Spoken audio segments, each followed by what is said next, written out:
That was nice. I love erotic literature. I love erotic literature. And I don't think we ever had anybody reading something like that. Maybe Shulani and her poetry a while ago. But That's the first one I've ever written. Oh, It's the okay. only one I've ever written. okay, but there are some really good writers that do that handwriting, so making us all kinds. Our next reader is Jennifer Getsinger, and she's reading this story by the sea. And thank you very much. I don't think I knew you from anywhere before. Are you new here at this group? Yes. Oh, well, okay.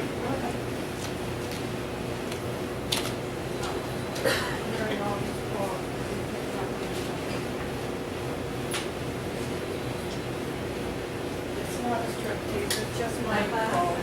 It's hard to follow that.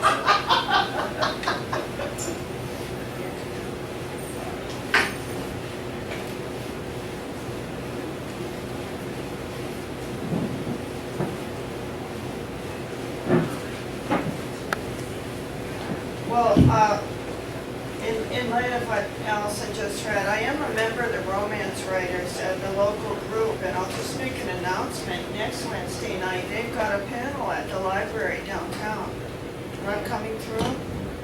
How's that? Is that better? The romance writers have a panel next Wednesday night, a free thing if you're interested in joining. And I write fairly tame stuff, so different levels is what we call it. I'm working, but you know, with these novels, it takes forever to kind of get something completed, and I also write poetry, but this year I started to write some short stories, and I've read at least one in this venue before.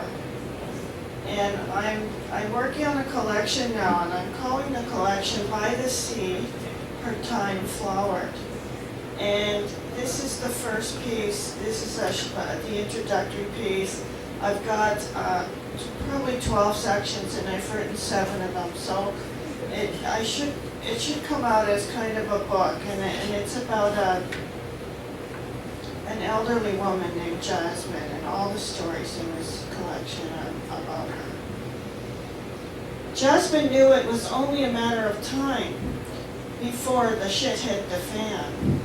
Her next-door neighbor's sister had died last year while waiting for triage in the emergency room with an infection following a so-called routine operation.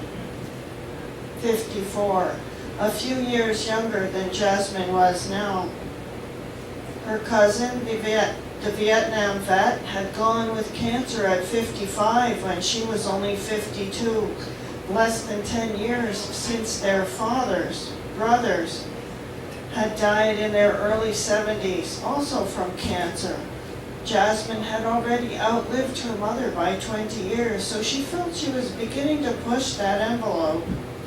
Sure, Jasmine hadn't smoked or been a soldier, but what the hell kind of trend was this? Grandparents living to 88, parents not making it past 73, cousins and contemporaries going in their 50s. All that press about modern increased life expectancy seemed like a load of hooey. Jasmine didn't want to turn out like that horse in Animal Farm who worked long and hard, anticipating a pleasant retirement, and then dropped dead almost immediately after being put out to pasture. On the first opportunity, Jasmine retired from college teaching. If you worked 5 more years, you'd make more money in retirement, colleagues advised. Not at my reduced assignment of 1 section per year. At the rate it's being cut back, my whole department will be phased out within 3 years.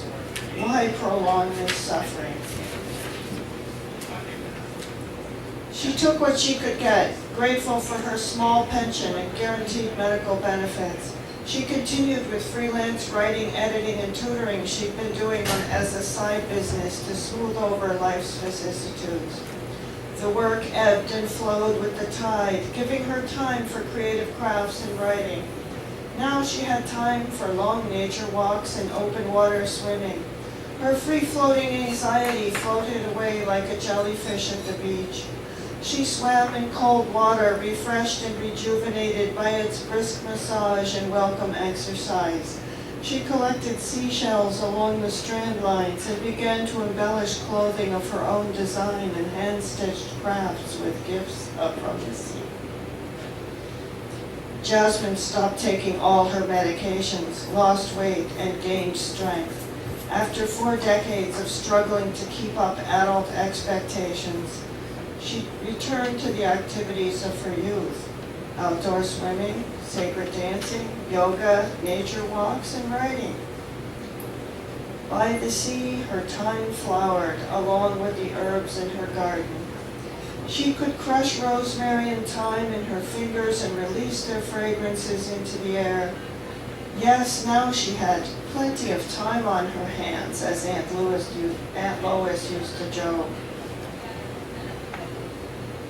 Jasmine felt lonely, however.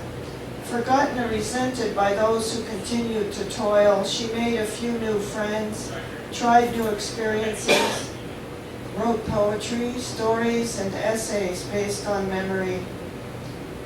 What surprised her was that almost nobody seemed to care very much. Had anyone ever cared? One way or the other, why, she certainly hadn't needed to worry so much during her life about what everyone thought about her choices. They hadn't been thinking about her at all.